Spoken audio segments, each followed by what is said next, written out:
She was never the villain, but she played one so completely for so long that the distinction stopped mattering, not to the audience, not to her enemies, maybe not even to her. Satsuki Kiryuin is built to be read as a tyrant, cold command, absolute authority, a philosophy of domination she delivers from the edge of a cliff, arms outstretched, as if the sky itself owes her obedience. That image was a construction, every word of it, every gesture, built deliberately, maintained at immense psychological cost, and deployed as a weapon against the one person she actually feared, her mother.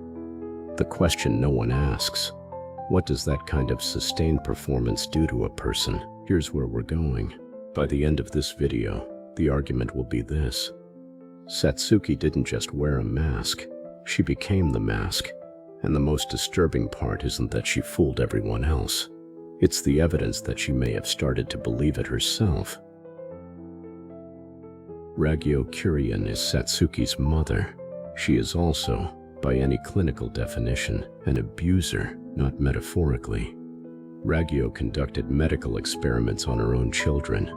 She treated Satsuki as a resource, not a person. She controlled the world from the top down, and she controlled Satsuki from the inside out. Satsuki had two options: escape or become something Ragyo couldn't see around. She chose the second. She built Honoji Academy as a base of operations.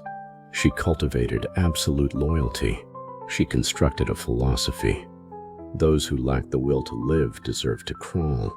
That sounded like her mother's worldview, precisely because it needed to. This is the part that matters. The mask wasn't incidental. It was load-bearing. Remove it, and everything she built collapses. So she couldn't wear it lightly. She had to wear it completely. Here's the psychological mechanism at work. When a person sustains a performance long enough, not as an occasional deception, but as a primary mode of being in the world, something called role absorption begins to occur. Role absorption is what happens when the performed self starts to organize real emotional responses. Satsuki wasn't pretending to be cold. She actually became cold. She wasn't acting like someone who believed in absolute authority. She genuinely came to believe in it because she had to.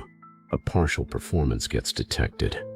Ragyo would have found a gap, so Satsuki closed every gap, including the internal ones. Watch how she treats Ryuko in the early arcs.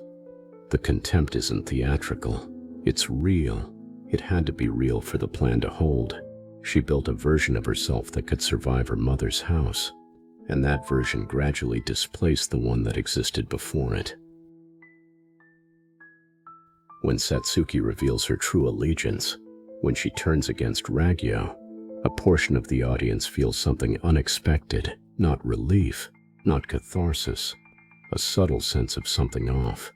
The reveal tells us she was secretly good all along, but the character on screen doesn't read that way.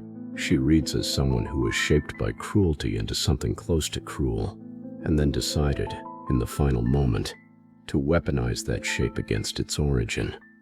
That's not the same as being secretly good. That's a person who was transformed, and then chose which direction to point the transformation. The show treats it as a redemption. The psychology reads as something more complicated. A woman who survived her own self-erasure and emerged as something neither she nor anyone else had fully anticipated.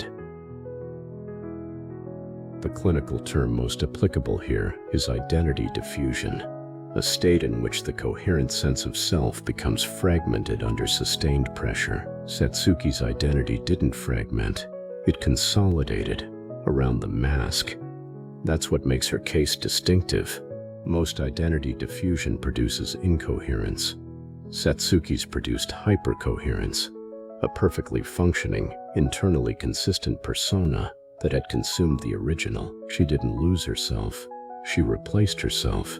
And the replacement worked so well that even now, after the reveal, after the alliance with Riko, after Ragyo is defeated, Satsuki doesn't become warm. She doesn't soften. She remains exactly what the mask made her, because at a certain point, The mask wasn't a mask anymore. Subscribe.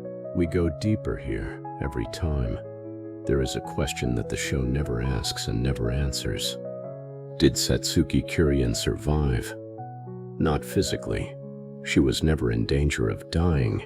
The question is whether the person who designed the plan, the girl who watched her mother conduct experiments and decided to wait rather than run, whether she made it out, or whether what we see at the end of Kill la Kill is something different, something the plan created, something more useful, more powerful, and entirely comfortable wearing her face. The most sophisticated prisons are the ones you build yourself, and sometimes the warden becomes the only person you know how to be.